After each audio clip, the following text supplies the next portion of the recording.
ಯಾರು single parent ಇರ್ತಾರೆ ಅವ್ರ ಲೈಫ್ ಅಷ್ಟು ಈಸಿ ಇರಲ್ಲ, ತುಂಬ ಡಿಫಿಕಲ್ಟೀಸ್ನ ಫೇಸ್ ಮಾಡ್ತಾ ಇರ್ತಾರೆ. ಯಾಕೆ ಈ ಥರ ಹೇಳ್ತಾ ಇದ್ದೀನಿ ಅಂತಂದರೆ, ನನಗೆ ಪರಿಚಯ ಇರೋರೇ ಒಬ್ಬರು.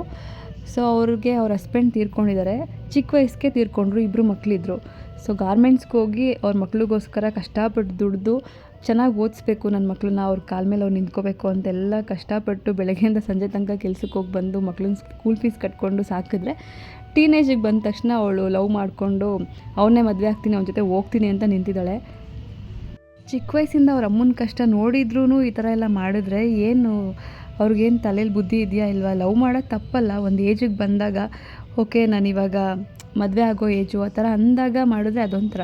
ಫಸ್ಟು ಅವ್ರ ಅಮ್ಮನ್ನ ಚೆನ್ನಾಗಿ ನೋಡ್ಕೋಬೇಕಲ್ವ, ಅದನ್ನು ಬಿಟ್ಟು ಈ ಥರ ಎಲ್ಲ ಮಾಡಿದ್ರೆ ಏನು ಚೆನ್ನಾಗಿರುತ್ತೆ. ಅವರೊಬ್ರದ್ದೇ ಎಲ್ಲ ಇನ್ನೂ ಕೆಲವ್ರನ್ನ ನೋಡ್ತಾ ಇರ್ತೀನಿ, ದಿನ ಒಂದೊಂಥರ ವಿಚಿತ್ರವಾಗಿರೋವಂಥವ್ರನ್ನೆಲ್ಲ ನೋಡ್ತಾ ಇರ್ತೀನಿ. ಸೊ ಆ ಕಡೆ ಕೆಲ್ಸಕ್ಕೆ ಹೋಗಬೇಕು, ಈ ಕಡೆ ಮಗು ಜವಾಬ್ದಾರಿ ಇರುತ್ತೆ, ಕೆಲ್ಸಕ್ಕೆ ಹೋಗಿ ಬಂದು ಮಕ್ಕಳನ್ನೂ ನೋಡ್ಕೋಬೇಕು, ಒಬ್ಬರೇ ಹ್ಯಾಂಡಲ್ ಮಾಡ್ತಿರಬೇಕು. ಸೊ ಅದಷ್ಟು ಈಸಿ ಅಲ್ಲ. ಯಾಕಪ್ಪ ಇವತ್ತು ಈ ಟಾಪಿಕ್ ಬಂತಂದರೆ, ನನ್ನ ಹಸ್ಬೆಂಡ್ ಇವತ್ತು ನಾನು ಇರಲ್ಲ, ಕಂಪ್ಲೀಟಾಗಿ ನೀನೇ ನೋಡ್ಕೋಬೇಕು, ನೀನೇ ಮೇಂಟೈನ್ ಮಾಡಬೇಕು ಅಂತ ಹೇಳಿದರು. ಸರಿ ಅಂಥೇಳಿ ಅವರು ಬೆಳಗ್ಗೆ ಹೋಗಿದ್ದು 8 ಗಂಟೆಗೆ, ಅವ್ನು ಬಂದಿರೋದು ನೈಟು. ಸೊ ಮಾರ್ನಿಂಗ್ 8ಇಂದ ನೈಟ್ 10 ತನಕನೂ ರೆಸ್ಟ್ಲೆಸ್ಸಾಗಿ ಅಷ್ಟು ಟಯರ್ಡ್ ಆಗಿತ್ತು ನನಗೆ. ಇದೇನು ಫಸ್ಟ್ ಟೈಮ್ ಅಲ್ಲ ಈ ಥರ ಬಿಟ್ಟು ಹೋಗ್ತಾ ಇರೋದು, ಒಂದೊಂದು ಸಲ ಬಿಟ್ಟು ಹೋದಾಗ ನಾನು ಬ್ಯಾಲೆನ್ಸ್ ಮಾಡಿದ್ದೀನಿ.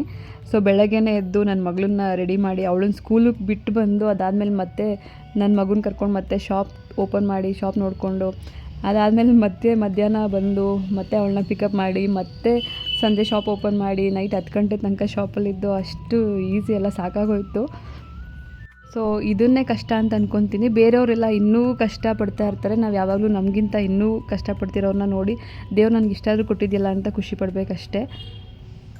ಅವತ್ತಿನ ದಿನ ನಾನು ಕಂಪ್ಲೀಟ್ ವಿಡಿಯೋ ಮಾಡೋಕ್ಕಾಗಿಲ್ಲ. ಸೊ ಅದಾದಮೇಲೆ ನೆಕ್ಸ್ಟು ವೀಕೆಂಡಲ್ಲಿ ನನ್ನ ಮಗಳನ್ನ ಭರತನಾಟ್ಯ ಕ್ಲಾಸಿಗೆ ಜಾಯಿನ್ ಮಾಡಿಸಿದ್ದೀನಿ. ಅವಳಿಗೆ ಯಾಕೋ ಭರತನಾಟ್ಯ ತುಂಬ ಇಷ್ಟ ಅಂತ ಹೇಳ್ತಾ ಇದ್ಲು. ಮಕ್ಳಿಗೆ ಏನು ಇಷ್ಟ ಇರುತ್ತೆ ಅದಕ್ಕೆ ಜಾಯಿನ್ ಮಾಡಿಸಿದ್ರೆ ತುಂಬ ಒಳ್ಳೆಯದು, ಇಷ್ಟಪಡ್ತಿದ್ದಾಳಲ್ಲ ಅಂತ.